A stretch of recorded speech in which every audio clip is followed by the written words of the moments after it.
Good afternoon, everyone. Shalom, I'm David Mensa, spokesman for the National Public Diplomacy Directorate in the Prime Minister's office. Today it's Thursday, May the 8th, day 580 since the October 7th atrocities, but also 80 years since VE Day, the day the Nazi regime, history's most evil machinery of genocide, was defeated. 80 years ago, the Shoah, the systematic murder of 6 million Jews, finally came to an end. Hitler was defeated, the crematoria went cold, the gates of the death camps swung open, the world vowed never again. But 80 years, unfortunately, is not such a long time. Today, in Europe, in Germany, where the final solution was born, Jews are again afraid to wear a kippah, from the left to the right, from radical Islamist extremists.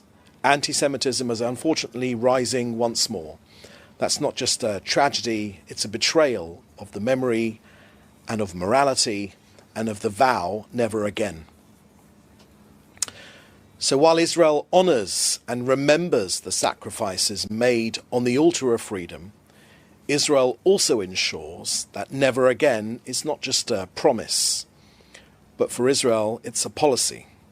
For Israel, it's backed by strength, and for Israel, it's upheld with resolve, and for Israel, it's heard by every enemy of the Jewish people, wherever they may be. Next, on the threat across the Syrian border, Israel won't allow the transfer of forces and munitions south of Damascus.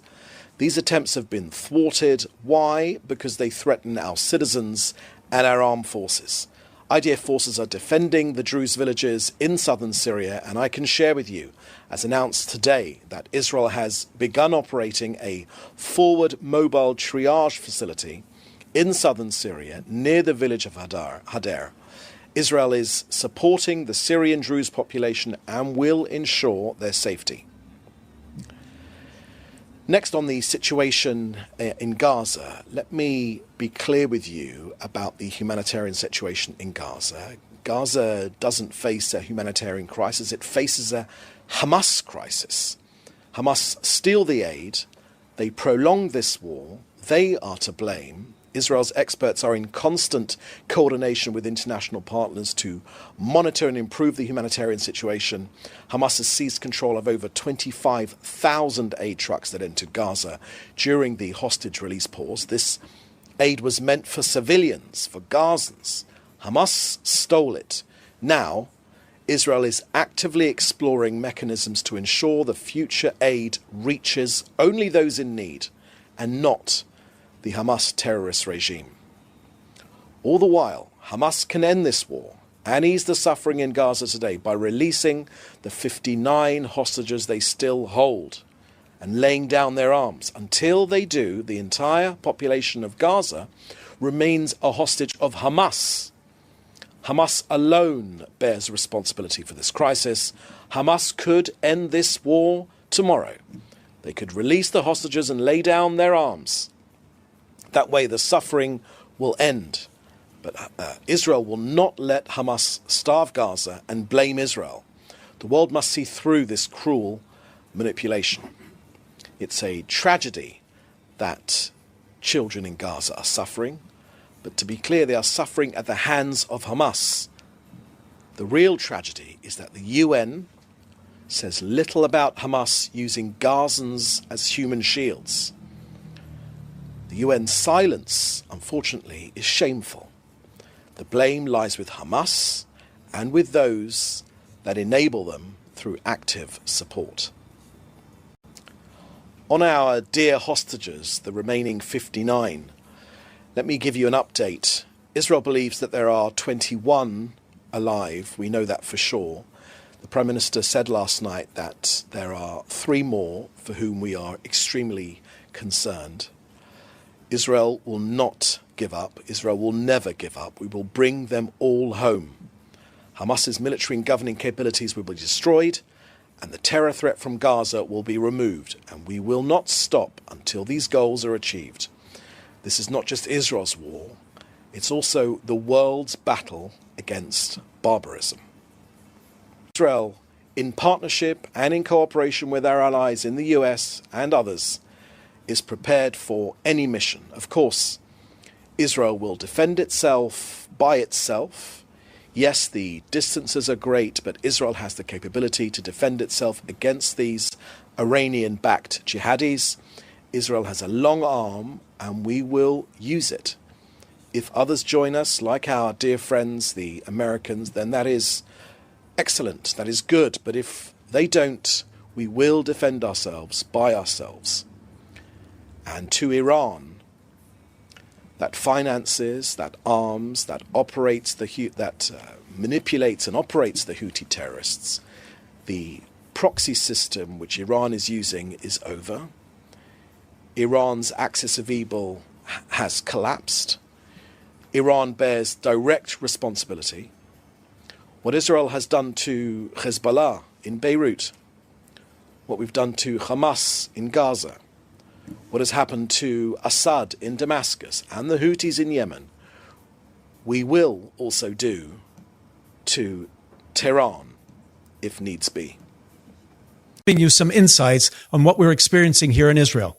In my last program, I spoke about how the media frames and creates the impressions of what the reality is here in Israel.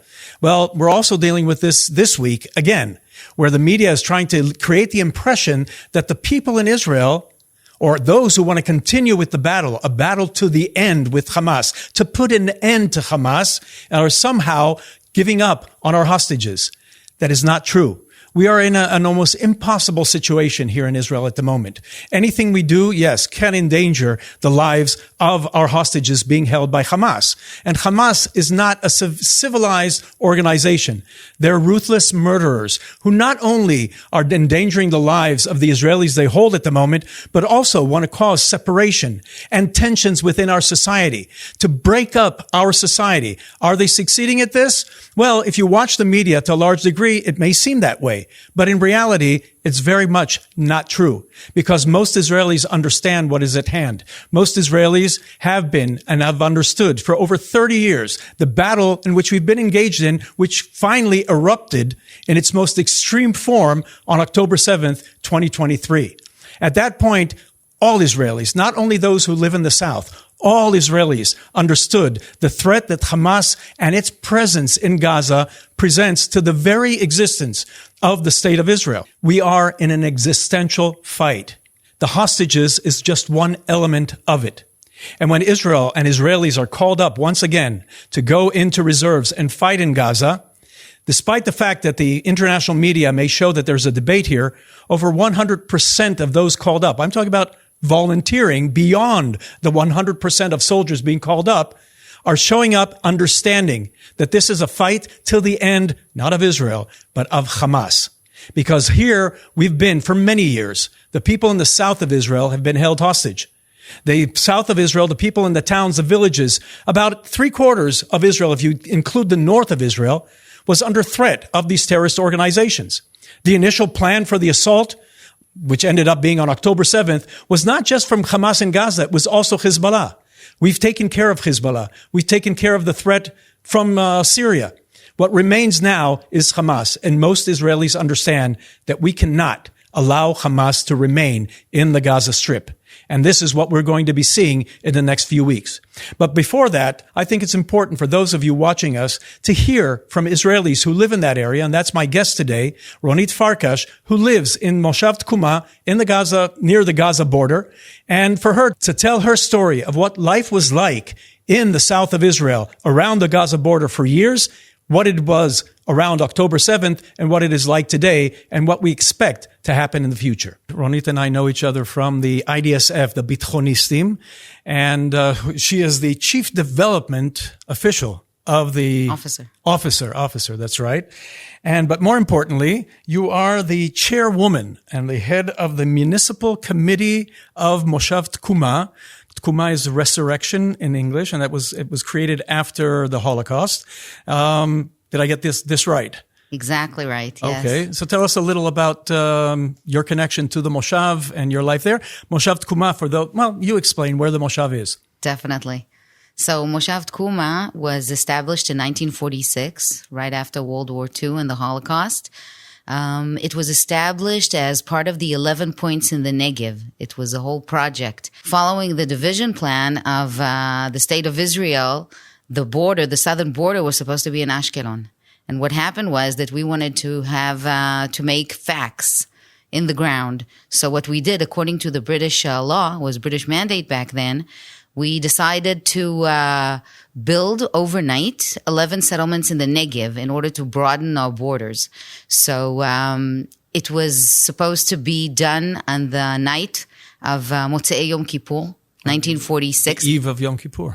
No, and after when Yom Kippur came out, after fasting for 24 hours, when the Brits least expected it, people came from all over the country, from Kfar Ro'eh, from the north, from Jerusalem, and built 11 points in the Negev.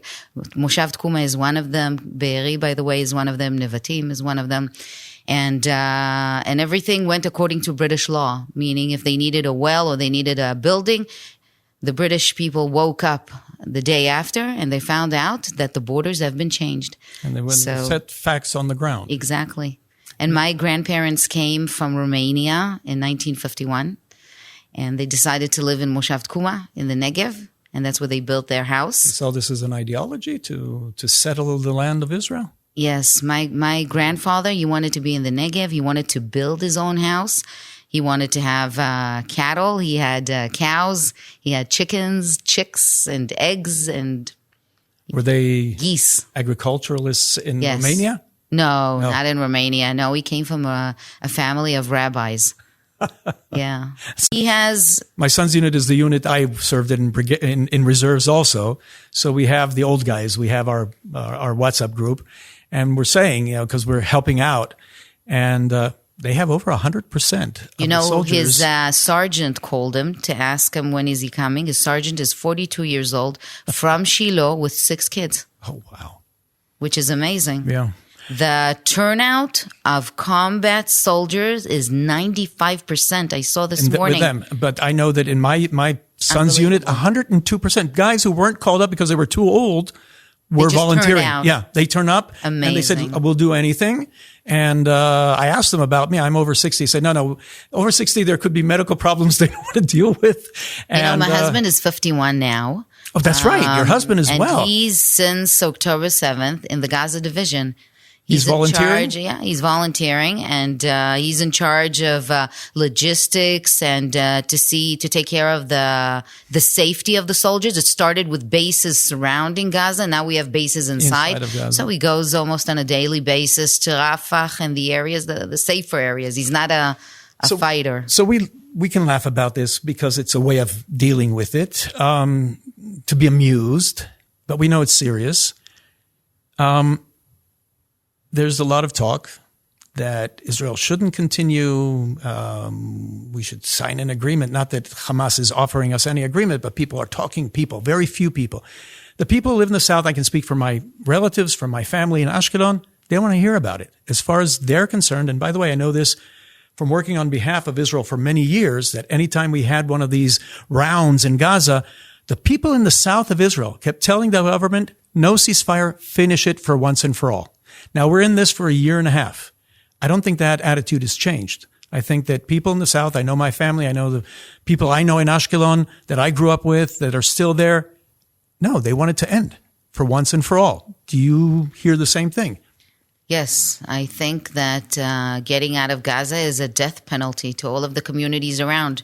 You know, soldiers, we're in touch with a lot of soldiers because they come and they eat with us, and we take care of them. We get them a little bit of equipment, but we see a lot of soldiers in the area, and soldiers inside tell us, you know, when we left for the ceasefire, the Hamas managed to get stronger from nothing, from a few weeks. They took our explosives and they made bombs themselves. If we get out of Gaza, within 7 days, they can have another 7th of October. Right. No problem about that. So if you leave for even longer, I mean, we've been there, we tried it, finish it off this time. And I really hope that this time This is what the chief of staff, Eyal Zamir, is about to do. Just end it. Right. Even people that were in favor of the disengagement and they said, no, the people in Gaza, they just want prosperity. They want to make a living. They just want to get out, and no, there isn't one which is innocent. And also the small children, if they're being educated from day one that Jews should be killed, then what should we expect? Exactly. There will be no change. There are films coming out of Gaza now where the people are saying it very openly. Yes, we're not surrendering. We're not giving up. We want to have. You can't do the same and expect different results. Right. It's such a cliche, and it's so correct. It's so real. Yeah. So, Ronit Farkas, we could have gone on, but I think it was important for people to understand how Israelis who live there on the ground and experience the life around there for all these years, how they feel about it. It's not what you're always hearing in the media, but you see that there and you see that attitude from your friends, your neighbors, the towns around you. All I can say is I wish you the fortitude to maintain your strength and the continuity. It's very important that the Bitonistim, the IDSF, is doing a pre-military school in Tkuma to help restore the communities. Tell us a little about that before we end our conversation. I'm also volunteering as a chairwoman of the municipal committee of Moshav Tkuma, which is like a small mayor, that deals with all of the exclusive work of garbage and trash and neighbors' quarrels. Right. But now we have a very important job to do because our community was split. Before October 7th, there were plans for evacuation of communities only on the border because nobody expected in their wildest nightmares that they'll have to evacuate communities. Right, we didn't even touch on everything we talked about. We didn't touch about the fact that you were all moved out of there. Evacuated for 6 months, exactly. So on the day of October 8th came a bus from the municipality and said, hi, I've got room for 20 families to Eilat. And after him came another bus and said, I have room for 60 families to Tiberias. Then another one came Jerusalem, Tel Aviv, Petach Tikva, Mitzpe Ramon. I was personally with 20 more families in a youth hostel in Maccabim, which is near Modi'in. Wow. And it's not like you come and they tell you, you've got now 6 months, get your kids into the schools, get your jobs. No, they tell you you're going back in 2 weeks. Okay. They came and announced you're going. So I'm not going to put my kid in a school for 2 weeks, right? And then they tell us a week more, 2 weeks more, 3 weeks more, 1 month, 2 more weeks. And like this for 6 months. So no stability? No stability. I've got 3 kids in the army. My third one is in the artillery unit. She's now in a commanding course on her way wanting to be a commander. And we just find ourselves all shattered into pieces. And when we returned exactly a year ago to the Moshav, well, at least 90% of us, because some of people with small kids were reluctant to return. But when we returned, the community was shattered into pieces. And then we thought, if we bring a pre-army program, we could have the participants, the kids that have finished 12th grade, before they get drafted, right. They come and they help the community. They will be in a learning center because our kids are suffering from immense educational gaps. Right. And they're going to help the agriculturers, the farmers with the crops. They're going to help with the elderly who are very lonely when their families did not return. And they're going to be a major force. So that is the plus for Tkuma. On Bitonistim, on IDSF side, we need to raise the next generation of commanders, of leadership in Israel, which do not suffer of various conceptions, which know exactly the national security needs of Israel in order to ensure Israel's security for generations, not for 10 years or 20 years, for generations. So this is what we're doing now. So that's not only helping out with the communities and restoring them and rebuilding and helping out with the kids to grow and the elderly who are lonely. A lot of these aspects of the war that people aren't familiar with, but it's also educating them and bringing them to understand what their role in the army is going to be for these kids. Exactly. And it's very important. And it's going to be a 6-month program. And in the latter 6 months that are remaining, we're going to open an American pre-army program for not just Americans, but for all English speakers that want to come and be drafted into the army. So we're going to make sure of their aliyah process, immigration. We're going to teach them everything they need. They're going to be accompanied. They're going to have adopting families, mentors from the army. You know, we have 40,000 people that are part of our organization, of the movement of IDSF. And they're all chipping in this. Out of them, 1,300 are in the army. 300 are really senior commanders in reserves now that can help them and give them mentorship. So it's not only for Israelis, it's also for Jews around the world. It's for Jews everywhere, yeah. Onit Farkash, thank you very much for enlightening us and giving us some insights into just a little insights on what everything that we spoke about. It's just a small part of what you're really going through. Thank you for being there. Thank you for being with us today. Thank you for inviting me. Thank you all. I hope you were given some enlightenment and insights into what is happening in Israel and around the border with Gaza. Thank you, and I'll be with you next time. Again, I'm Daniel Seaman. You've been watching Straight Up here on JNS Studios.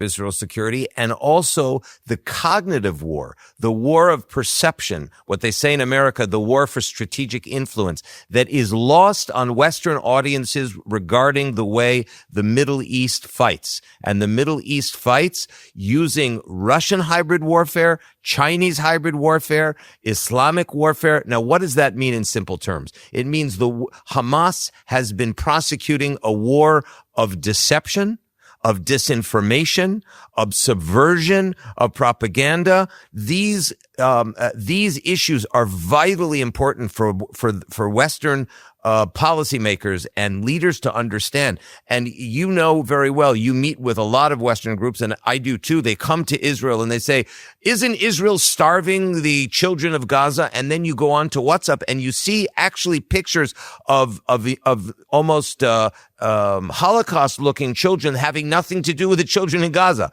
They come from other places. Hamas is playing the disinformation game beautifully, and what they have done is to convince people from the West that Israel actually is promoting, as false as it is, this policy of starvation, when the only starvation in Gaza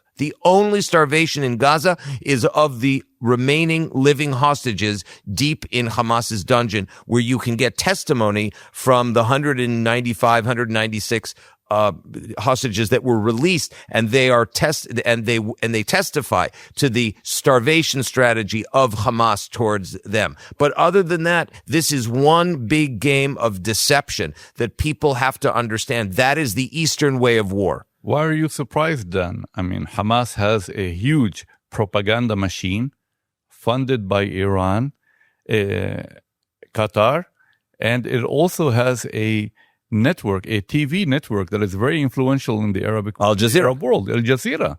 And this propaganda machine has been working for many years. It's not new. Of course, this propaganda machine has increased its activities after October 7. And that's why many people come to you and say, they repeat all the things that they hear on Al Jazeera and all the things that they watch on social media, the videos and the comments. So it's a very influential PR machine. We should not underestimate it, by the way. And it is penetrating, Western societies, not only the Arab world and the Muslim world. And you see people even on campuses in the U.S. repeating the same slogans that are coming out of Gaza and Qatar and even Iran. And this is something we need to watch very carefully. Khaled, when we think about this war of perception, in Gaza, it didn't start in Gaza. It didn't start in southern Israel on October 7th. It started decades before, and many in the West miss this point. You and I have chatted about this for the 35 years we've known one another, but that Yasser Arafat, the founder of the PLO, the founder of Fatah, and the first chairman of the Palestinian Authority, he himself, as early as the late 1960s, was embarking on an ideological war, a war of deception against Israel, where he would talk about Salah ad-Din. He would talk about the great Islamic victories over the West, over the Western imperialists and colonialists when he talked to Arab Muslim audiences. When he talked to third world audiences in the 1970s, he would talk about liberation, which they related to. And then at the same time, when he talked to the United States and Europe, he talked about human rights. Yeah. So he was actually a double talk, and even triple talk. One message to the West, one message to the Palestinians, and as you said, even triple talk to different audiences. And it's very confusing, but why are we surprised? Again, as you said, we know it. You know it. I know it. Unfortunately, many people don't know it in the West. They don't know Arab culture. They don't understand Palestinian society. They don't know Arabic. And that's why they miss the point. They don't see what we see over here. People like us who deal with the PLO, with Hamas, who talk to them, who talk to people over here, we see things that others don't see. And here's where I blame the international media, by the way, for failing to convey or relay this message that is coming out of the Palestinians, for failing to present the real picture through in-depth reporting, for example, through in-depth analysis. Some of the journalists who come here, they don't know much about the history. They just come here and repeat, things that they hear without verifying the facts, without checking, and without having enough background about this conflict. And that's why Hamas, Yasser Arafat, and most of the Palestinians have been very successful in projecting themselves as victims. The perpetuation of the victimhood, the image that Israel is the aggressor, the Palestinians are the victims, and this is what you see today on the campuses in the U.S. This is what you see on the streets of Europe and other places, and in that, they have been very successful, as you said, and didn't start today. It started many, many years ago, and it's ongoing.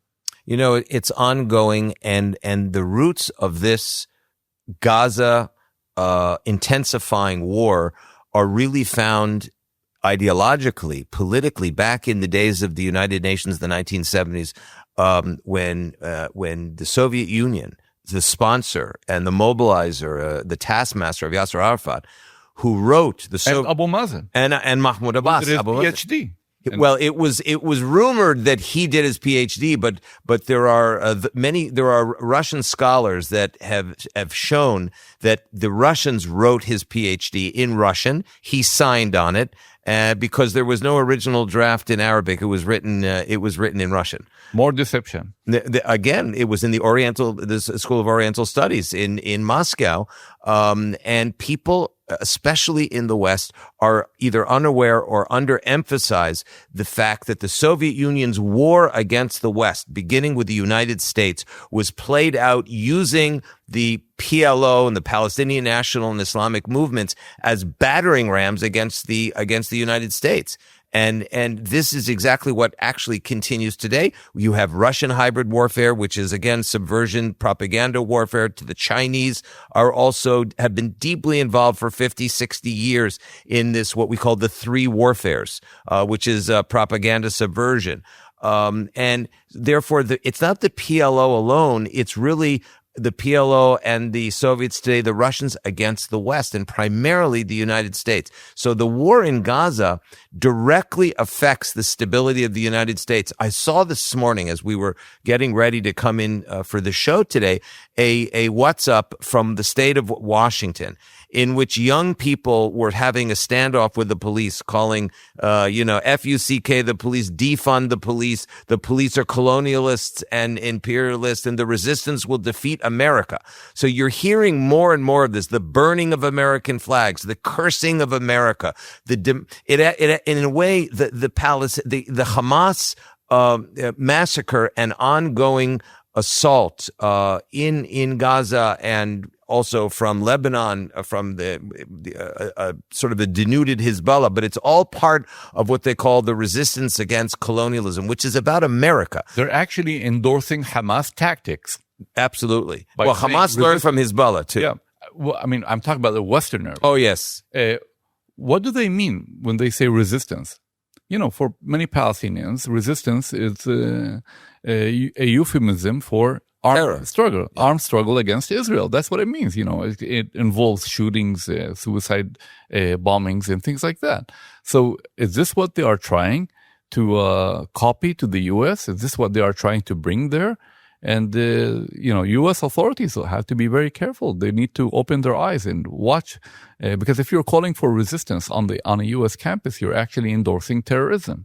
Absolutely. And we know that Professor Hatem Bazian of Berkeley, now the founder of Altoona College at Berkeley, the first major Islamic college in the United States. These people were talking about an intifada against America. And America... They themselves don't want to fight. They're sitting there in the comfort of the U.S. and, urging Palestinians to sacrifice and to launch attacks. But they are sitting there in the comfort of the U.S., as I said, and they're not really involved. They want to fight Israel to the last Palestinian. To the last Palestinian. And in fact, what they call pro-Palestinian is not pro-Palestinian at all. This is, again, Orwellian language inversion. What they mean is to encourage and back and support the Hamas. It has nothing to do with establishing a Palestinian state living side by side in brotherhood and sisterhood and peace with Israel. It has to do with what they call the resistance, which is a radical expression of destroying, dismantling, remaking America in the image of communism, also drawing from Nazi ideology, which the Muslim Brotherhood did. This is an extremely dangerous Cold War situation in the United States, which is affecting in a hot way Jews and people who are even amenable to Israel. But it's a head fake, because the truth of it is that this really is an Islamist and radical war against the established order in the West, beginning with the United States. And the United States must understand the way, Victoria Coates wrote this wonderful book called The Battle for Israel, how the United States and Israel can win. And she basically said this is a battle between barbarism and Western Judeo-Christian civilization. And that's what Gaza is about. It is being fought right now in Gaza, but it really is being fought thousands of miles away across the Atlantic Ocean in the West. You see all of these pro-Hamas protests are about dismantling the United States. So I think that in terms of the framing of what we're seeing today, that the entire Western alliance should be cheering on Israel for the sake of the future of Western civilization. There is nothing pro-Palestinian about supporting Hamas. Supporting Hamas is actually anti-Palestinian. If you support Hamas, you support a repressive, dangerous, extremist regime that has long been suppressing its people, oppressing them, committing atrocities against the Palestinians. I've been following Hamas for a long time. We saw what Hamas has been doing to the Palestinians, or to many Palestinians in Gaza, after they took control of Gaza in 2007.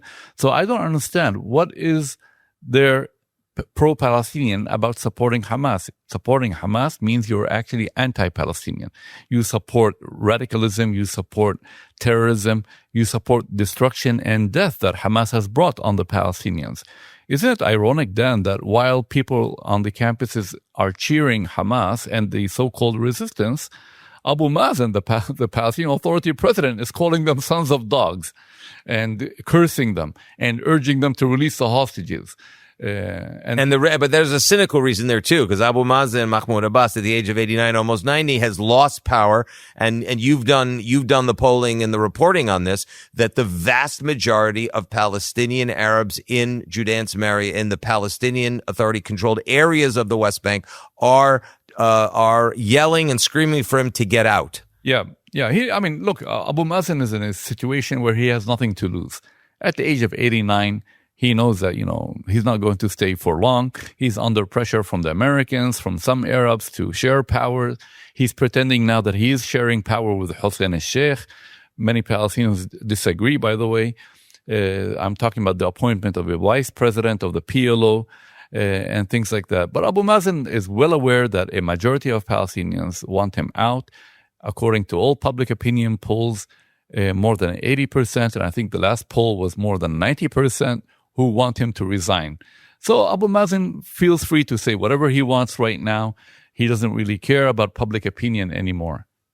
You know, Khalid, there's a lot of talk in Washington as well as in the capitals of Europe that the Palestinian Authority should replace Hamas in a restructured Gaza, which would really be making the same mistake as having Hamas in power. I remember you're saying during a recent panel that we both led that if you close your eyes and just listen to the Arabic statements being made, you don't know if it's someone from the Palestinian Authority or someone from Hamas that's making them. And this is a major misunderstanding in the West. The PA will merely foment more subversion and more instability because they will not be able to fight the families, the crime families in Gaza, the militias in Gaza, even and the remaining Hamas, that they have hundreds and hundreds of miles of tunnels that they still control. And so unless you have a total military victory over the Hamas and even voluntary relocation of the vast majority of Hamas's citizens to other countries in the Middle East. By the way, I heard from intelligence sources this week that Indonesia, Pakistan, Syria, these are all candidates to be taking up to 2 million Gazans if they so choose to leave. Well, if you open the border between Gaza and Egypt tomorrow morning, people will be lining up to leave, thousands, if not tens of thousands. And they're saying it. They're saying, just open the border. We're not waiting for Trump to come with a plan or a vision. We want to leave. Many of them want to leave. Of course, many of them would, of course, like to come back. But if you open the border now, you will see tens of thousands of people rushing towards the border. Going back to the Palestinian Authority, why do people forget that the Palestinian Authority was in Gaza between 1994 and 2007, and they could not rein in Hamas, they could not prevent Islamic Jihad from rising, they could not prevent the smuggling of weapons or the manufacturing of weapons. And in the end, in 2007, in the summer, I think it was in June or July, I can't remember the exact. It was the summer, yes. Hamas staged a coup and expelled the Palestinian Authority out of Gaza. The Palestinian Authority is in power in Ramallah, mainly thanks to the presence of the Israel Defense Forces in these areas. If Israel pulls out tomorrow morning from these areas, the Palestinian Authority will collapse and Hamas will take over the West Bank. And if you want to bring the Palestinian Authority to Gaza, you need to take into consideration that their rhetoric, as you said, is not much different than Hamas's rhetoric. So we're back to square one. And number two, if the Palestinian Authority cannot fight against 15 and 20 and 30 gunmen in Jenin refugee camp and in Tulkarem refugee camp and Nur Shams refugee camp, how do you expect them to dismantle Hamas and Islamic Jihad in Gaza? These are questions that need to be asked before we bring the Palestinian Authority back to Gaza. And you know what? I talked to Palestinian officials in Ramallah. I don't see them dying to go back to Gaza, by the way. They do make statements about the need to govern, to reunite the West Bank and Gaza. It's a state of Palestine and all that. But these are only slogans. Those slogans came, I'm sorry to interrupt you, Khalid. Those slogans came from years and years of what we call faux unity, to use a French word, or false unity, pan-Arabism, this notion of Arab unity, of qawmiya, as they say in Arabic, the pan-Arab reality where that climaxed in the 1961 United Arab Republic, where it was Egypt, Syria, and Iraq. It was a terrible and complete disaster that broke up. And one of the reasons is that the international community, mostly the free world, is trying to fashion the Arab world around Western national ideas. And this region, the culture of the Arab world, the culture of the Arab Muslim world, and other Middle Eastern minorities, it's Druze and Circassians, and Yazidis, and etc. All the minorities in the Middle East are organized around family, clan, and tribe. It is not a Western reality. And so long as those in the West continue to insist to reflect what Professor Bernard Lewis used to call mirroring, and you and I spent a lot of time with Professor Lewis during his many years here. They mirror what they see in themselves on other cultures. It's a huge mistake and one of the keys to the current instability, violence, and warfare in the Middle East.